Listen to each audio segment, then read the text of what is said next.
Hello and welcome to the Superintendent's Perspective. I'm Lisa Ayala, Edinburgh CISD Public Information Officer, and as always, I'm joined by Superintendent of Schools, Dr. Mario Salinas. And today we're talking about why to choose Edinburgh CISD. So tell us, why should parents out there choose Edinburgh CISD? For starters, we have the highest paid teachers in the area, in the Valley, probably South Texas, and we know that teachers are the ones that make a difference for our students. It's not the superintendent, it's not the principal. The teachers make the most difference, and parents want good teachers. And so by having competitive salaries, we are able to attract the best teachers out there and keep the best teachers that we do have already. So that's for starters. Right. Now, it's important, I think, like you mentioned, for parents to know, who's going to be teaching my child. They want the best, the absolute best. So when you all are doing that, you have competitive salaries so that you can attract a big pool. Is that correct? That's correct. And Edinburgh School District does not hire teachers that are not highly qualified. Right. 100% of the teachers that we hire are highly qualified, be it teachers that are coming out of the university with no years experience, or teachers have been in our district or another district with multiple years experience. All our teachers are highly qualified per TEA. And for the early childhood grades, we have classroom aides. They are also highly qualified and certified. And you've made a real effort to have an early education director as well to shape the curriculum for our young kids, the pre-K3 and pre-K4. So you've done that as well. We have made an effort to improve the quality of our educational programs, starting with early childhood education. You're right. For the first time in our history, we have a director for early childhood programs to focus our resources and to assist the principals and the teachers in the early grade, pre-K3, pre-K4, kinder first and second, so our teachers and our principals have extra support from us. So we did hire a director to help us with that. My role is to support all the campus principals, all the teachers, make sure we get them the appropriate resources, the appropriate staff development, and that's exactly what we've done this year. They have had everything available to them.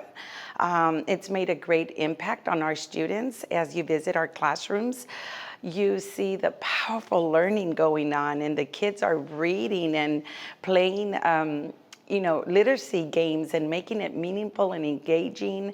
And it's just so wonderful to see the transition from when they started. As you know, we also opened up our schools for full-day 3-year-olds. Yes. Any 3-year-old that wants to come to our schools, as long as they're 3, September 1. And we started it this year. We have many parents that have registered their children. They work in Edinburgh, they work at the courthouse, they work at the university, they work at our hospital system. That's right. They drop off their children, they get off of work at 5 and can pick up our children. So pick up the children there at our 3-year-old program. We feel that, and those 3-year-olds have a highly qualified teacher and an aide. So we feel that improves the quality of our educational programming in Edinburgh. The director for early childhood programs, as well as the 3-year-old program to add to our 4-year-old program, all day long, not half days. That's right. At every campus. Yes. Highly qualified teacher. Absolutely. Highly qualified aide. So that we feel is significant for those parents that have children at those ages. We have probably the best early childhood program in the area.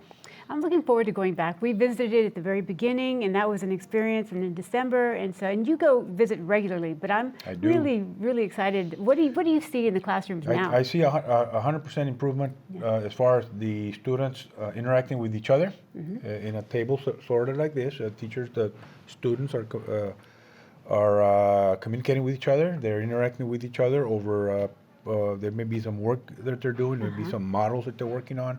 They're interacting with the teacher, with the aide. I see where the students, iPads. They got their iPad. They've learned how to navigate on an iPad. They got another workstation where they have computers. So those 3-year-olds are no longer 3-year-olds. They're 4-year-olds. Yes. They've grown. They're bigger children. They've grown not only physically getting bigger, they emotionally and academically, I can see the growth. Wow. They're no longer 3-year-olds, they're 4-year-olds at this point. I think when we go back and visit with you, probably in a week or two, they're going to be asking us questions because they were already talking quite a bit. Yes, they're not shy anymore. No. They want to know who you are. They want to shake your hand and they want to talk to you. And it's very satisfying to see the growth. We feel that just by participating in this program as 3-year-olds, the chances of this 3-year-old, and let's push forward, fast forward to college, the chances of this 3-year-old graduating from college is better. Yes, and possibly even graduating younger and with more hours. I mean, that leads us into all kinds of other areas, of course, but so many possibilities. And just by starting a year earlier, I mean, for grandmas out there who are having to babysit, or for moms, dads, all of that, this is the reason. Now, you've been asking me a question. I'm going to ask you a question. Okay. By adding a director for early childhood program, do you suppose, and you're a media, you're a journalist, do you suppose that improves the quality of the programming? Absolutely. I believe it improves it because that's what they do. That's what they've studied. That's what they do. They design this entire curriculum for those minds. And you don't have to have a doctorate in education to know that. No. Hiring a director for early childhood programs is going to improve the program, the quality. How about adding a 3-year-old program? Oh, for everyone. What is your take on that? Does that improve the quality of our educational programming? Yes, and if I could go back and have that opportunity, I would absolutely 100% have my child enrolled, because that way, I mean, you already know that they're in class, they're learning 8 hours a day, and then on top of that, they get enrichment afterwards. I mean, there's nothing about that is not a win-win situation. It is the highest quality. And it is not babysitting. You see No, we have absolute, the highly qualified teachers that are there from 8 in the morning to 3:30, and then after school enrichment, 3:30 to 5. I mean, these children are getting the very best all day long, and then they get to go home, and then they're happy, and they get to be with mom and dad, and they have all that time. I mean, it's amazing. And the fact that we have competitive salaries, the highest salaries in the area, does that add to the quality of our programming? Yes, because it attracts the best. It attracts the very best teachers from everywhere, from other school districts, from maybe people that are relocating, as you've mentioned, but also from other school districts that are being paid less, and they're the best. At the job fair 2 weeks ago, yes, and you were there, we hired 52 teachers from the surrounding areas. A lot of them young, coming out of college. But many of them from our surrounding districts, and I would ask them, welcome to Edinburgh. What were some of the reasons? At the top of the list is competitive salaries. Yeah, I mean, 52. Wow, that is a lot. That is one night with 2-hour job fair. 52 teachers we hired on that night 2 weeks ago. Everybody wants to be able to afford a good living for their families. For their families. I mean, that's the And bottom retirement. line. Absolutely, and the benefits here at Edinburgh CISD are amazing. So, I mean, there's no reason to go anywhere else, whether you're a child or staff, a teacher. And while we're talking about teachers, this week in particular, we are celebrating our Teachers of the Year. So we would like to find out who those winners are. So we're going to go to that dinner. That is this week. We will do the Teachers of the Year to recognize the teachers that are doing well, and they're recognized by their peers. Wow. And we just want to celebrate them, and that's happening this week, yes, ma'am. All right, well, we'll go to that video real quick and find out who they are. We are celebrating the ECISD Teachers of the Year. Each teacher is voted on at their campus, and then we have a grand event like we are here tonight, and to celebrate our teachers.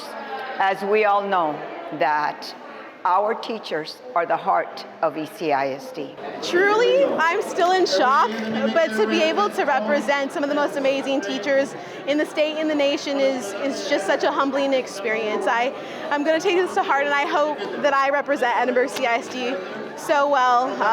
We're a district of innovation, and again, with some of the most amazing teachers, so I'm so honored, and I'm still in awe. It feels it's very exciting. Yes, it was so unexpected. Never in my dreams would I ever, when the year started, that I would be standing here in front of all these wonderful teachers. But it's a wonderful feeling. Okay, so we want to congratulate everyone who was at the dinner, of course, and especially the Teachers of the Year who were awarded those significant achievements. So, and as you always say, they are our MVPs and the heart of the district. That's what you say all the time. So, and that's absolutely true. Yes. So, If we don't have good teachers, we don't have a good district, bottom line. Absolutely. So also, back to the after-school programs, you had an opportunity to go to, well, you go all the time, but you went to BETS in particular. Can you tell us a little bit about that? Yes, as you know, we've been visiting campuses, 3-year-old programs. We go visit the instructional programs, and we also visit after-school programs. You've been to some visits with me, but I go out there as well. Yes. And I'm walking around at BETS Elementary, and I hear music in the cafeteria. I go in there and I see these elementary students playing the accordion, playing the guitar, playing the bajo secto, and playing the drums. And yes, they have a conjunto group. Okay. And we've heard them. Yeah. We've taken them to different places. We're very proud of them. The principal says it's the only conjunto group in the state of Texas at the elementary level. That's right. So, yes, and we are, that's part of the after-school program. Yes. And that's just an example of how after-school programs work. Yeah. For these students, they absolutely love to do that after school, and they go to school every day because they want that chance to play in this Norteño group. My favorite part of being in this group is being with all my friends, loving the rhythm, loving the songs. I really love all the songs that we play. I really like spending time with my friends that play the instruments. I love hearing the instrument sounds. My uncles are in a conjunto too. So then I told them, I was like, hey, what if I joined the conjunto that's in our school? They all said, yes, join. So then I joined, and then it just became like a miracle to me. And I think that makes a difference. I mean, obviously we know that, and you say this all the time also, after-school programs are just as important as 8 to 3. I mean, it creates this, environment where they can learn, where they can express themselves, where they can explore and do all kinds of things, whether they're in pre-K 3 and doing enrichment, or in elementary, all the way up to 12th grade. But this is an extraordinary opportunity for these kids. Yeah, it's a conjunto group, but it could be any. It could Yes. that is a representative of. That could be the same as a basketball team, Yes. or the same as the chess team, or the same as the math team, or the number sense team. They have to work together. Yes. I mean, they have to work together. They have to work with the coach that's helping them with the music. They have to coordinate the music among each other. They have to talk to each other. They have to come up with polish the music that they're going to play. Right. So it's a team. Yes. It's not just the accordion player, or it's not just the drums. It's the 5 students that are working in unison to produce a song. Right. And you've got the coach there working with them, and it's the same as any other activity that we have. Sometimes these are not available at your regular after-school programs, UIL, what you have, your choir. It's totally different. And now that we live here in the Valley, the culture that we have in our families, and it's the conjunto that you always hear. You go to a place or a wedding, there's a band playing, you'll see an accordion, you'll see somebody singing, and the language of Spanish announcing the wedding and this and that, and this is what they see. So bringing that here, it relates to home, and it hits home, and you could see the kids how they get excited, and they think, well, what I see at home, there's somebody giving me the opportunity to do it here.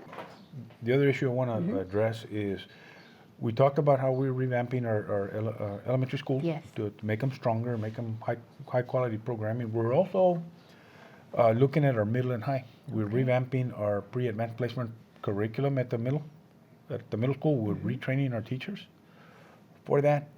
We are also retraining our teachers at the high school level on the advanced placement programs. We had gotten away from that for the last several years, but we are re-emphasizing the training that goes with teaching pre-advanced placement, and re-emphasizing the training that goes with the teaching of advanced placement programs. So we have invested resources, money, and otherwise in retraining our teachers to strengthen our middle school educational offering and high school educational offering as well. Well, that can only benefit the kids even more. We've always taken steps to make sure that our teachers are well prepared and ready to go. However, we are trying to kind of gear it up a little bit more so this year. We're making sure that every single teacher that's assigned a pre-AP or an AP course has attended what College Board calls APSI, or Advanced Placement Summer Institutes.